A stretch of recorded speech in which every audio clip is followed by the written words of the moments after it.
Hello বন্ধুরা, তোমরা সবাই কি করছো এই গরমে? কমেন্ট করে বলো। আর আমি দেখো গরমের সময় কি বলো তো, পান্তা ভাত খাচ্ছি আম টক দিয়ে।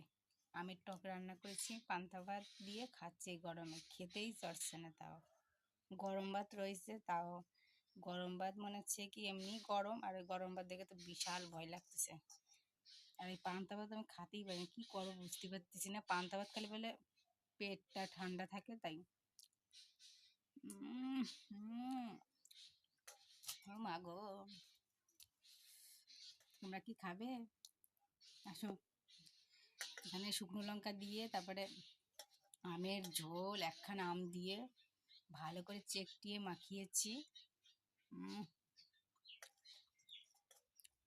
তো আমার ভিডিওটা কেমন লাগলো অবশ্যই তোমাদেরকে একবার দেখিয়ে দিই, দেখো।